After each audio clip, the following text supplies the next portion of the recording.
Assalamualaikum warahmatullahi wabarakatuh. Perkenalkan, nama saya Sanggita Purnamasari.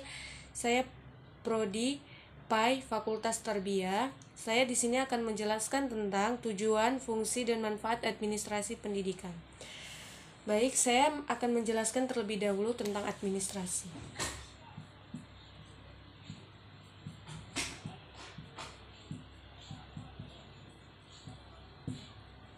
Baik, administrasi itu sendiri sering kita lakukan.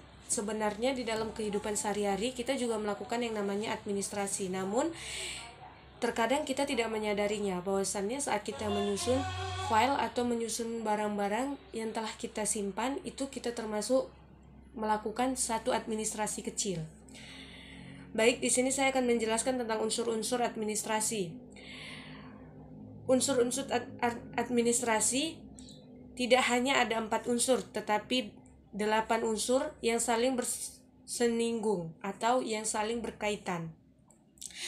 Kedelapan unsur tersebut meliputi adanya organisasi, manajemen, komunikasi, kepegawaian, keuangan, perbakalan, ketatusan, dan hubungan masyarakat atau akrab kita dengar dengan sistem humas, hubungan masyarakat.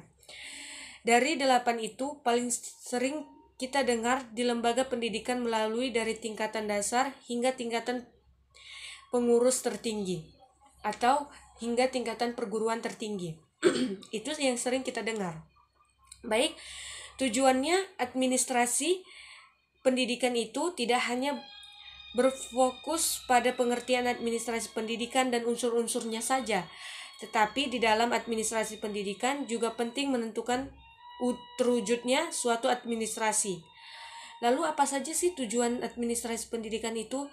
Tentu saja tujuan pendidikan menurut seginya atau menurut yang sering kita pandang, pendidikan memiliki 4 tujuan dasar. Keempat tujuan tersebut yang banyak ditemukan dalam dunia pendidikan, yaitu menciptakan efektivitas, produksi, efisiensi, kemampuan pendidikan.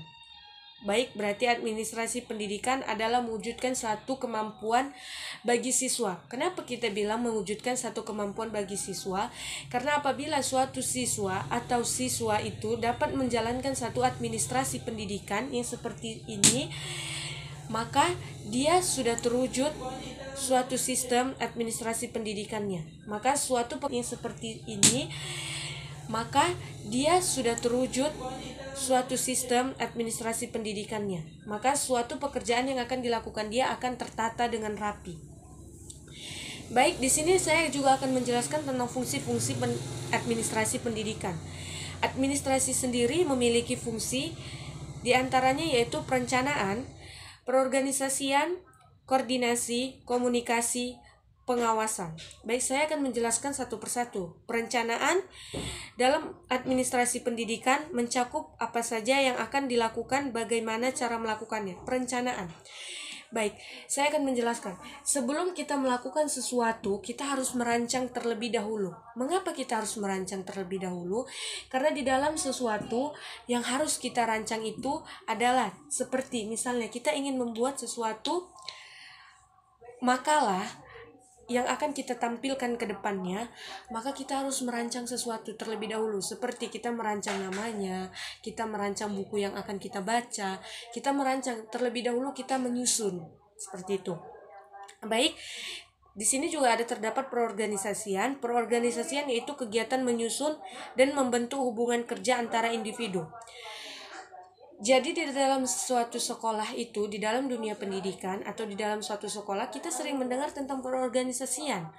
Kenapa? Karena jika di dalam satu administrasi pendidikan, yang namanya perorganisasian itu akan membantu sekolah itu sendiri. Baik, di sini saya akan membacakan tentang koordinasi. Koordinasi itu juga adalah upaya yang dilakukan untuk menghindari terjadinya kesimpangan siar dalam bertindak. Kalau seandainya kita ingin melakukan sesuatu seperti yang saya bilang tadi, selain dari perencanaan, ada juga yang namanya koordinasi. Jadi kalau seandainya tidak ada yang mengkoordinasi, semuanya akan hancur atau semuanya tidak akan terlaksanakan. Contohnya kita ingin membuat acara 17 Agustus ataupun Maulid Nabi.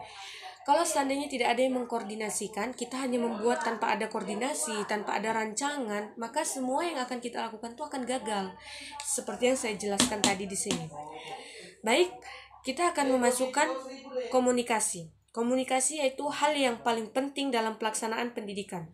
Karena di dalam dunia pendidikan, antara komunikasi antara guru dengan murid dan antara murid dengan murid itu ada komunikasinya. Karena apa? Karena jika seorang murid tidak mengetahui tentang administrasi pendidikan, namun dia tidak ingin berkomunikasi dengan yang paham atau yang mengerti, maka kita tidak akan bisa melakukan hal yang seperti fungsi administrasi pendidikan tersebut.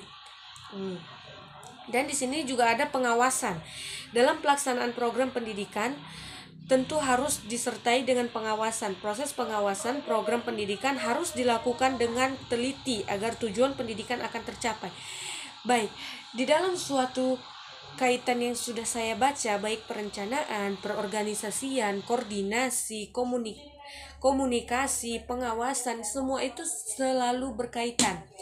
Contohnya aja pengawasan. Pengawasan ini, kalau kita sudah melakukan perencanaan, sudah ada koordinasinya, tentu saja kita harus melakukan pengawasan.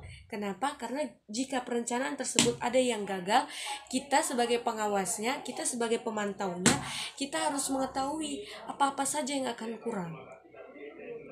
Maka di dalam suatu administrasi pendidikan tersebut, kita harus banyak-banyak belajar tentang administrasi pendidikan. Karena administrasi pendidikan tersebut akan membangun suatu sekolah atau suatu pendidikan anak tersebut menjadi lebih baik.